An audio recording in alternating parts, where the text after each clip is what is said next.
التین نام، پہلے ہی لفظ التین کو اس سورہ کا نام قرار دیا گیا ہے۔ زمانہ نزول، قتادہ کہتے ہیں کہ یہ سورہ مدنی ہے۔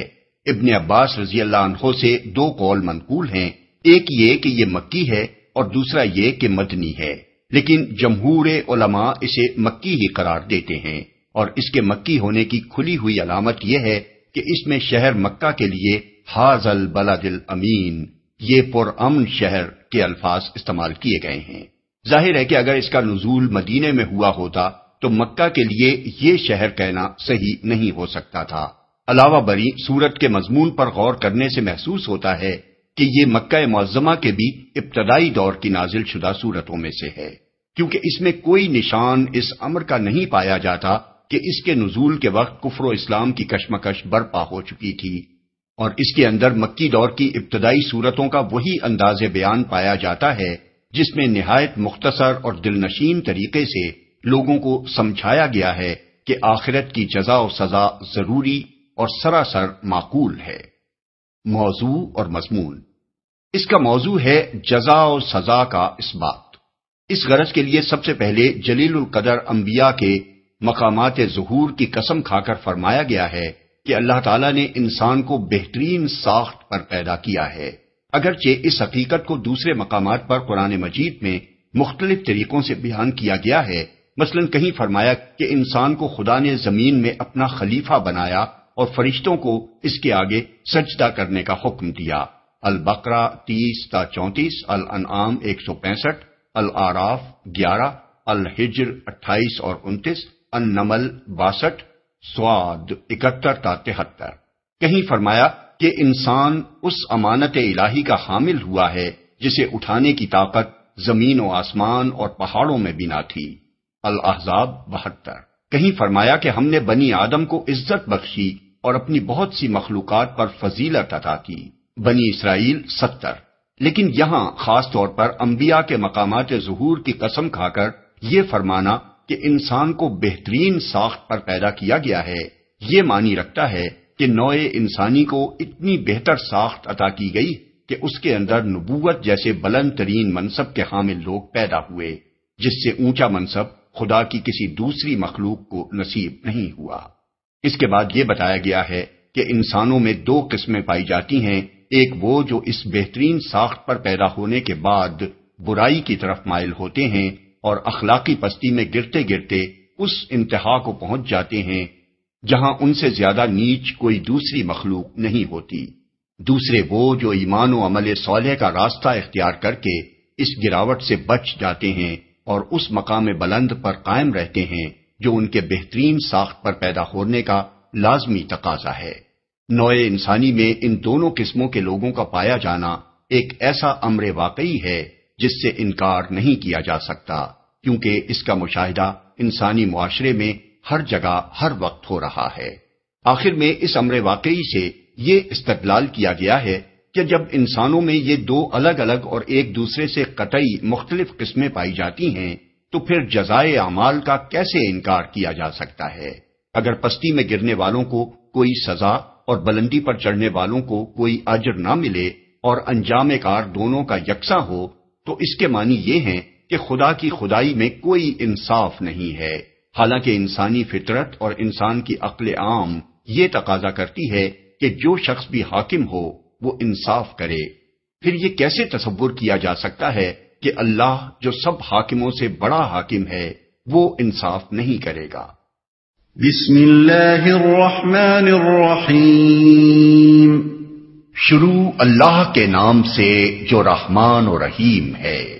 والتین والزیتون وطور سینین وهذا البلد الأمين لقد خلقنا الإنسان في أحسن تقويم۔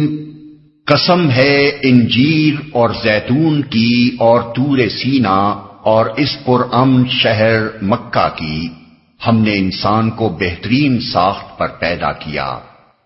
انجیر اور زیتون کی اس کی تفسیر میں مفسرین کے درمیان بہت اختلاف ہوا ہے۔ حسن بصری، اکرمہ، عطا بن ابی رباح، جابر بن زید، مجاہد اور ابراہیم نخعی رحمہم اللہ کہتے ہیں کہ انجیر سے مراد یہی انجیر ہے جسے لوگ کھاتے ہیں، اور زیتون بھی یہی زیتون ہے جس سے تیل نکالا جاتا ہے۔ ابن ابی حاتم اور حاکم نے ایک قول حضرت عبداللہ بن عباس سے بھی اس کی تائید میں نقل کیا ہے، اور جن مفسرین نے اس تفسیر کو قبول کیا ہے انہوں نے انجیر اور زیتون کے خواص اور فوائد بیان کر کے یہ رائے ظاہر کی ہے کہ اللہ تعالیٰ نے انہی خوبیوں کی وجہ سے ان دونوں پھلوں کی قسم کھائی ہے۔ اس میں شک نہیں کہ ایک عام عربی داں تین اور زیتون کے الفاظ سن کر وہی معنی لے گا جو عربی زبان میں معروف ہیں، لیکن دو وجوہ ایسے ہیں جو یہ معنی لینے میں مانے ہیں۔ ایک یہ کہ آگے طور سینا اور شہر مکہ کی قسم کھائی گئی ہے، اور دو پھلوں کے ساتھ دو مقامات کی قسم کھانے میں کوئی مناسبت نظر نہیں آتی۔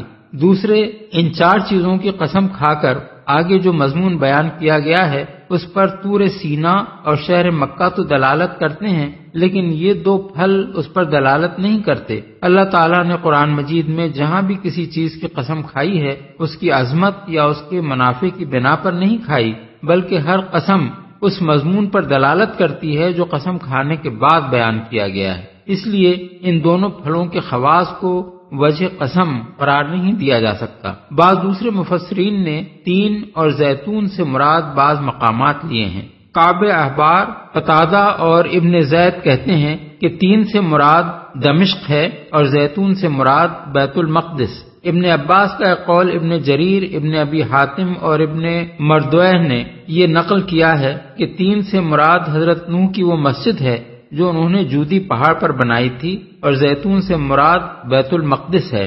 لیکن والتین والزیتون کے الفاظ سن کر یہ معنی ایک عام عرب کے ذہن میں نہیں آ سکتے تھے، اور نہ یہ بات قرآن کے مخاطب اہل عرب میں معروف تھی کہ تین اور زیتون ان مقامات کے نام ہیں۔ البتہ یہ طریقہ اہل عرب میں رائج تھا کہ جو پھل کسی علاقے میں کثرت سے پیدا ہوتا ہو اس علاقے کو وہ بسا اوقات اس پھل کے نام سے موسوم کر دیتے تھے۔ اس محاورے کے لحاظ سے تین اور زیتون کے الفاظ کا مطلب منابت تین و زیتون یعنی ان پھلوں کی پیداوار کا علاقہ ہو سکتا ہے، اور وہ شام و فلسطین کا علاقہ ہے، کیونکہ اس زمانے کے اہل عرب میں یہی علاقہ انجیر اور زیتون کی پیداوار کے لیے مشہور تھا۔ ابن تیمیہ، ابن القیم، زمخشری، آلوسی رحمہم اللہ نے اسی تفسیر کو اختیار کیا ہے، اور ابن جریر نے بھی اگرچہ پہلے قول کو ترجیح دی ہے مگر اس کے ساتھ یہ بات تسلیم کی ہے کہ تین و زیتون سے مراد ان پھلوں کی پیداوار کا علاقہ بھی ہو سکتا ہے۔ حافظ ابن کثیر نے بھی اس تفسیر کو قابل لحاظ سمجھا ہے۔ طور سینا اصل میں طور سینین فرمایا گیا ہے۔ سینین جزیرہ نمائے سینا کا دوسرا نام ہے۔ اس کو سینا یا سینا بھی کہتے ہیں اور سینین بھی۔ خود قرآن میں ایک جگہ طور سینا کے الفاظ استعمال کیے گئے ہیں۔ اب چونکہ وہ علاقہ جس میں کوہ طور واقع ہے سینا ہی کے نام سے مشہور ہے، اس لیے ہم نے ترجمے میں اس کا یہی مشہور نام درج کیا ہے۔ بہترین ساخت پر پیدا کیا۔ یہ ہے وہ بات جس پر انجیر و زیتون کے علاقے یعنی شام و فلسطین اور کوہ طور اور مکہ کے پرامن شہر کی قسم کھائی گئی ہے۔ انسان کے بہترین ساخت پر پیدا کیے جانے کا مطلب یہ ہے کہ اس کو وہ اعلیٰ درجے کا جسم عطا کیا گیا ہے جو کسی دوسری جاندار مخلوق کو نہیں دیا گیا، اور اسے فکر و فہم اور علم و عقل کی وہ بلند پایہ قابلیتیں بخشی گئی ہیں جو کسی دوسری مخلوق کو نہیں بخشی گئیں۔ پھر چونکہ نوع انسانی کے اس فضل و کمال کا سب سے زیادہ بلند نمونہ انبیاء علیہم السلام ہیں، اور کسی مخلوق کے لیے اس سے اونچا کوئی مرتبہ نہیں ہو سکتا کہ اللہ تعالیٰ اسے منصب نبوت عطا کرنے کے لیے منتخب فرمائے، اس لیے انسان کے احسن تقویم پر ہونے کی شہادت میں ان مقامات کی قسم کھائی گئی ہے جو خدا کے پیغمبروں سے نسبت رکھتے ہیں۔ شام و فلسطین کا علاقہ وہ علاقہ ہے جہاں حضرت ابراہیم علیہ السلام سے لے کر حضرت عیسیٰ علیہ السلام تک بکثرت انبیاء مبعوث ہوئے۔ کوہ طور وہ مقام ہے جہاں حضرت موسیٰ علیہ السلام کو نبوت عطا کی گئی۔ رہا مکہ معظمہ تو اس کی بنا ہی حضرت ابراہیم اور حضرت اسماعیل کے ہاتھوں پڑی، انہی کی بدولت وہ عرب کا مقدس ترین مرکزی شہر بنا۔ حضرت ابراہیم ہی نے یہ دعا مانگی تھی کہ رب اجعل ھذا بلدن آمنا، یعنی اے میرے رب اس کو ایک پرامن شہر بنا، سورہ البقرہ آیت 126۔ اور اسی دعا کی یہ برکت تھی کہ عرب میں ہر طرف پھیلی ہوئی بدامنی کے درمیان صرف یہی ایک شہر 2500 سال سے امن کا گہوارہ بنا ہوا تھا۔ بس کلام کا مقصود یہ ہے کہ ہم نے نوع انسانی کو ایسی بہترین ساخت پر بنایا کہ اس میں نبوت جیسے عظیم مرتبے کے حامل انسان پیدا ہوئے۔ ثم رددناه أسفل سافلين إلا الذين آمنوا وعملوا الصالحات فلهم أجر غير ممنون۔ پھر اسے الٹا پھیر کر ہم نے سب نیچوں سے نیچ کر دیا سوائے ان لوگوں کے جو ایمان لائے اور نیک عمل کرتے رہے کہ ان کے لیے کبھی ختم نہ ہونے والا اجر ہے۔ سب نیچوں سے نیچ کر دیا۔ مفسرین نے بالعموم اس کے دو معنی بیان کیے ہیں، ایک یہ کہ ہم نے اسے ارذل العمر یعنی بڑھاپے کی ایسی حالت کی طرف پھیر دیا جس میں وہ کچھ سوچنے سمجھنے اور کام کرنے کے قابل نہ رہا، دوسرے یہ کہ ہم نے اسے جہنم کے سب سے نیچے درجے کی طرف پھیر دیا۔ لیکن یہ دونوں معنی اس مقصود کلام کے لیے دلیل نہیں بن سکتے جسے ثابت کرنے کے لیے یہ سورت نازل ہوئی ہے۔ سورت کا مقصود جزا و سزا کے برحق ہونے پر استدلال کرنا ہے۔ اس پر نہ یہ بات دلالت کرتی ہے کہ انسانوں میں سے بعض لوگ بڑھاپے کی انتہائی کمزور حالت کو پہنچا دیے جاتے ہیں، اور نہ یہی بات دلالت کرتی ہے کہ انسانوں کا ایک گروہ جہنم میں ڈالا جائے گا۔ پہلی بات اس لیے جزا و سزا کی دلیل نہیں بن سکتی کہ بڑھاپے کی حالت اچھے اور برے دونوں قسم کے لوگوں پر طاری ہوتی ہے، اور کسی کا اس حالت کو پہنچنا کوئی سزا نہیں ہے جو اسے اس کے اعمال پر دی جاتی ہو۔ رہی دوسری بات تو وہ آخرت میں پیش آنے والا معاملہ ہے، اسے ان لوگوں کے سامنے دلیل کے طور پر کیسے پیش کیا جا سکتا ہے جنہیں آخرت کی جزا و سزا کا قائل کرنے کے لیے یہ سارا استدلال کیا جا رہا ہے۔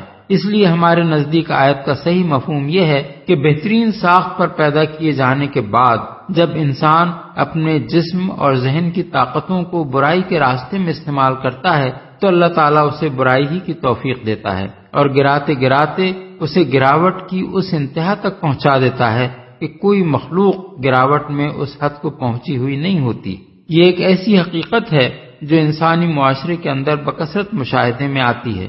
حرص، طمع، خود غرضی، شہوت پرستی، نشہ بازی، کمینہ پن، غیظ و غضب اور ایسی دوسری خصلتوں میں جو لوگ غرق ہو جاتے ہیں وہ اخلاقی حیثیت سے فی الواقع سب نیچوں سے نیچ ہو کر رہ جاتے ہیں۔ مثال کے طور پر صرف اسی ایک بات کو لے لیجئے کہ ایک قوم جب دوسری قوم کی دشمنی میں اندھی ہو جاتی ہے تو کس طرح درندگی میں تمام درندوں کو مات کر دیتی ہے۔ درندہ تو صرف اپنی غذا کے لیے کسی جانور کا شکار کرتا ہے، جانوروں کا قتل عام نہیں کرتا، مگر انسان خود اپنے ہی ہم جنس انسانوں کا قتل عام کرتا ہے۔ درندہ صرف اپنے پنجوں اور دانتوں سے کام لیتا ہے، مگر یہ احسن تقویم پر پیدا ہونے والا انسان اپنی عقل سے کام لے کر توپ، بندوق، ٹینک، ہوائی جہاز، ایٹم بم، ہائیڈروجن بم اور دوسرے بے شمار ہتھیار ایجاد کرتا ہے تاکہ آن کی آن میں پوری بستیوں کو تباہ کر کے رکھ دے۔ درندہ صرف زخمی یا ہلاک کرتا ہے، مگر انسان اپنے ہی جیسے انسانوں کو اذیت دینے کے ایسے دردناک طریقے اختراع کرتا ہے جن کا تصور بھی کبھی کسی درندے کے دماغ میں نہیں آ سکتا۔ پھر یہ اپنی دشمنی اور انتقام کی آگ ٹھنڈی کرنے کے لیے کمینہ پن کی اس انتہا کو پہنچتا ہے کہ عورتوں کے ننگے جلوس نکالتا ہے۔ ایک عورت کو 10 20 آدمی اپنی ہوس کا نشانہ بناتے ہیں، باپوں اور بھائیوں اور شوہروں کے سامنے ان کے گھر کی عورتوں کی عصمت لوٹتے ہیں، بچوں کو ان کے ماں باپ کے سامنے قتل کرتے ہیں، ماؤں کو اپنے بچوں کا خون پینے پر مجبور کرتے ہیں، انسانوں کو زندہ جلاتے اور زندہ دفن کرتے ہیں۔ دنیا میں وحشی سے وحشی جانوروں کی بھی کوئی قسم ایسی نہیں ہے جو انسان کی اس وحشت کا کسی درجے میں بھی مقابلہ کر سکتی ہو۔ یہی حال دوسری بری صفات کا بھی ہے کہ ان میں سے جس کی طرف بھی انسان رخ کرتا ہے اپنے آپ کو ارذل المخلوقات ثابت کر دیتا ہے، حتیٰ کہ مذہب جو انسان کے لیے مقدس ترین شے ہے اس کو بھی وہ اتنا گرا دیتا ہے کہ درختوں اور جانوروں اور پتھروں کو پوجتے پوجتے پستی کی انتہا کو پہنچ کر مرد و عورت کے اعضاء جنسی تک کو پوج ڈالتا ہے، اور دیوتاؤں کی خوشنودی کے لیے عبادت گاہوں میں دیوداسیاں رکھتا ہے جن سے زنا کا ارتکاب کار ثواب سمجھ کر کیا جاتا ہے۔ جن ہستیوں کو وہ دیوتا اور معبود کا درجہ دیتا ہے ان کی طرف اس کی دیومالا میں ایسے ایسے گندے قصے منسوب ہوتے ہیں جو ذلیل ترین انسان کے لیے بھی باعث شرم ہیں۔ اجر ہے۔ جن مفسرین نے اسفل سافلین سے مراد بڑھاپے کی وہ حالت لی ہے جس میں انسان اپنے ہوش حواس کھو بیٹھتا ہے، وہ اس آیت کا مطلب یہ بیان کرتے ہیں کہ مگر جن لوگوں نے اپنی جوانی اور تندرستی حالت میں ایمان لا کر نیک اعمال کیے ہوں ان کے لیے بڑھاپے کی اس حالت میں بھی وہی نیکیاں لکھی جائیں گی اور انہی کے مطابق وہ اجر پائیں گے۔ ان کے اجر میں اس بنا پر کوئی کمی نہ کی جائے گی کہ عمر کے اس دور میں ان سے وہ نیکیاں صادر نہیں ہوئیں۔ اور جو مفسرین اسفل سافلین کی طرف پھیرے جانے کا مطلب جہنم کے ادنا ترین درجے میں پھینک دیا جانا لیتے ہیں، ان کے نزدیک اس آیت کے معنی یہ ہیں کہ ایمان لا کر عمل صالح کرنے والے لوگ اس سے مستثنی ہیں، وہ اس درجے کی طرف نہیں پھیرے جائیں گے بلکہ ان کو وہ اجر ملے گا جس کا سلسلہ کبھی منقطع نہ ہوگا۔ لیکن یہ دونوں معنی اس استدلال سے مناسبت نہیں رکھتے جو جزا و سزا کے برحق ہونے پر اس صورت میں کیا گیا ہے۔ ہمارے نزدیک آیت کا صحیح مطلب یہ ہے کہ جس طرح انسانی معاشرے میں یہ عام مشاہدے کی بات ہے کہ اخلاقی پستی میں گرنے والے لوگ گرتے گرتے سب نیچوں سے نیچ ہو جاتے ہیں، اسی طرح یہ بھی ہر زمانے کا عام مشاہدہ ہے کہ جو لوگ خدا اور آخرت اور رسالت پر ایمان لائے اور جنہوں نے اپنی زندگی عمل صالح کے سانچے میں ڈھال لی وہ اس پستی میں گرنے سے بچ گئے اور اسی احسن تقویم پر قائم رہے جس پر اللہ نے انسان کو پیدا کیا تھا، اس لیے وہ اجر غیر ممنون کے مستحق ہیں، یعنی ایسے اجر کے جو نہ ان کے استحقاق سے کم دیا جائے گا اور نہ اس کا سلسلہ کبھی منقطع ہوگا۔ فما يكذبك بعد بالدين أليس الله بأحكم الحاكمين۔ بس اے نبی، اس کے بعد کون جزا و سزا کے معاملے میں تم کو جھٹلا سکتا ہے؟ کیا اللہ سب حاکموں سے بڑا حاکم نہیں ہے؟ کون جزا و سزا کے معاملے میں تم کو جھٹلا سکتا ہے؟ دوسرا ترجمہ اس آیت کا یہ بھی ہو سکتا ہے کہ پس اے انسان، اس کے بعد کیا چیز تجھے جزا و سزا کو جھٹلانے پر آمادہ کرتی ہے؟ دونوں صورتوں میں مدعا ایک ہی رہتا ہے، یعنی جب یہ بات علانیہ انسانی معاشرے میں نظر آتی ہے کہ بہترین ساخت پر پیدا کی ہوئی نوع انسانی میں سے ایک گروہ اخلاقی پستی میں گرتے گرتے سب نیچوں سے نیچ ہو جاتا ہے اور دوسرا گروہ ایمان و عمل صالح اختیار کر کے اس گراوٹ سے بچا رہتا ہے اور اسی حالت پر قائم رہتا ہے جو بہترین ساخت پر انسان کے پیدا کیے جانے سے مطلوب تھی، تو اس کے بعد جزا و سزا کو کیسے جھٹلایا جا سکتا ہے؟ کیا عقل یہ کہتی ہے کہ دونوں قسم کے انسانوں کا انجام یکساں ہو؟ کیا انصاف یہی چاہتا ہے کہ نہ اسفل السافلین میں گرنے والوں کو کوئی سزا دی جائے اور نہ اس سے بچ کر پاکیزہ زندگی اختیار کرنے والوں کو کوئی جزا؟ یہی بات دوسرے مقامات پر قرآن میں اس طرح فرمائی گئی ہے کہ افنجعل المسلمین کالمجرمین ما لکم کیف تحکمون، یعنی کیا ہم فرما برداروں کو مجرموں کی طرح کر دیں؟ تمہیں کیا ہو گیا ہے؟ تم کیسے حکم لگاتے ہو؟ سورہ القلم آیات 35 اور 36۔ ام حسب الذین اجترحوا السیئات ان نجعلہم کالذین آمنوا وعملوا الصالحات سواء محیاہم ومماتہم ساء ما یحکمون، یعنی کیا برائیوں کا ارتکاب کرنے والوں نے یہ سمجھ رکھا ہے کہ ہم انہیں ان لوگوں کی طرح کر دیں گے جو ایمان لائے اور جنہوں نے نیک عمل کیے، دونوں کی زندگی اور موت یکساں ہو؟ بہت برے حکم ہیں جو یہ لوگ لگاتے ہیں۔ سورہ الجاثیہ آیت 21۔ کیا اللہ سب حاکموں سے بڑا حاکم نہیں ہے؟ یعنی جب دنیا کے چھوٹے چھوٹے حاکموں سے بھی تم یہ چاہتے ہو اور یہی توقع رکھتے ہو کہ وہ انصاف کریں، مجرموں کو سزا دیں اور اچھے کام کرنے والوں کو صلہ و انعام دیں، تو خدا کے متعلق تمہارا کیا خیال ہے؟ کیا وہ سب حاکموں سے بڑا حاکم نہیں ہے؟ اگر تم اس کو سب سے بڑا حاکم مانتے ہو تو کیا اس کے بارے میں تمہارا یہ خیال ہے کہ وہ کوئی انصاف نہ کرے گا؟ کیا اس سے تم یہ توقع رکھتے ہو کہ وہ برے اور بھلے کو ایک جیسا کر دے گا؟ کیا اس کی دنیا میں بدترین افعال کرنے والے اور بہترین کام کرنے والے دونوں مر کر خاک ہو جائیں گے، اور کسی کو نہ بد اعمالیوں کی سزا ملے گی نہ حسن عمل کی جزا؟ امام احمد، ترمذی، ابو داؤد، ابن المنذر، بہقی، حاکم اور ابن مردویہ نے حضرت ابو ہریرہ سے یہ روایت نقل کی ہے کہ رسول اللہ صلی اللہ علیہ وسلم نے فرمایا، جب تم میں سے کوئی سورہ والتین والزیتون پڑھے اور الیس اللہ باحکم الحاکمین پر پہنچے تو کہے بلا وانا علی ذلک من الشاہدین، یعنی ہاں اور میں اس پر شہادت دینے والوں میں سے ہوں۔ بعض روایات میں آیا ہے حضور جب یہ آیت پڑھتے تو فرماتے سبحان